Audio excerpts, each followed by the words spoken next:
আসসালামু আলাইকুম রহমতুল্লাহ। বন্ধুরা সবাই কেমন আছেন? আশা করি সবাই ভালোই আছেন। বন্ধুরা আজকের ভিডিওতে একটি সিরাপ সম্পর্কে বিস্তারিত আলোচনা করব। আপনারা দেখতে পাচ্ছেন সিরাপটির নাম হলো জিরিয়ান শরবত জিরিয়ানি।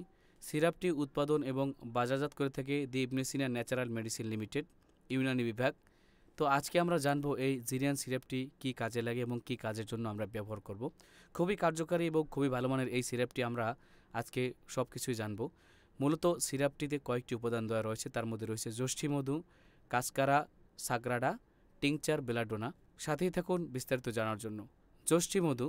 যষ্ঠী মধুর প্রধান অ্যালকালয়েড হচ্ছে গ্লিসারহেটিনিক অ্যাসিড ফ্যালকনয়েড, যার মধ্যে মানসিক চাপ ও ব্যাকটেরিয়া বিরোধী বৈশিষ্ট্য বিদ্যমান। ইহা মিউকাস মেমব্রেনের উত্তেজনা কমায়, রোগ প্রতিরোধ ক্ষমতা বাড়ায় এবং পুনঃ পুনঃ সংক্রমণ প্রতিরোধ করে। ইহা মূত্রনালীর সংক্রমণে খুবই কার্যকর এবং মানসিক চাপ বিরোধী বৈশিষ্ট্য বিদ্যমান থাকায় ইহা মানসিক শক্তি বৃদ্ধি করে এবং স্বপ্নদোষ স্বাভাবিক রাখতে সহায়তা করে। Cascara sagrada.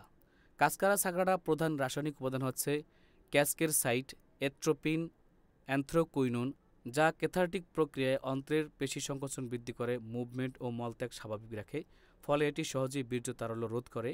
তাছাড়াও ইহা মূত্রনালীর ক্ষত নিরাময়ে অত্যন্ত গুরুত্বপূর্ণ ভূমিকা পালন করে থাকে। এরপর রয়েছে টিংচার বেলাডোনা। টিংচার বেলাডোনার মধ্যে রয়েছে অ্যাট্রোপিন, হায়োসোসিয়ামিন, যা অন্ত্র, মূত্রথলি ও পেটের পেশি সংকোচন প্রসারণ নিয়ন্ত্রণ করে, যার ফলে এটি সহজেই স্বপ্নদোষ, শয্যায় প্রসাব করা নিয়ন্ত্রণ করে। তাছাড়াও ইহা মূত্রনালীর ক্ষত ও মানসিক অবসাদে খুবই কার্যকারী।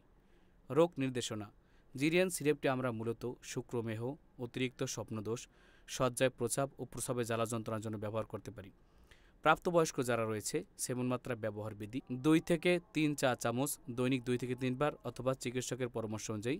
পার্শ্ব প্রতিক্রিয়া। জিরিয়ান সিরাপে তেমন কোনো পার্শ্ব প্রতিক্রিয়া নেই, তথাপি যদি আপনার তীব্র কোনো সমস্যা দেখা দেয় অবশ্যই ব্যবহার বন্ধ করে দেবেন এবং একজন ডাক্তারের পরামর্শ নেবেন। তো বন্ধুরা আজকে ছিল এই পর্যন্তই। যদি ভিডিওটি ভালো লাগে থাকে অবশ্যই লাইক কমেন্ট শেয়ার করতে ভুলবেন না। যদি ফেসবুকে থাকেন একটি ফলো করার অনুরোধ রইল, আর যদি ইউটিউবে থাকেন একটি সাবস্ক্রাইব করার অনুরোধ রইল।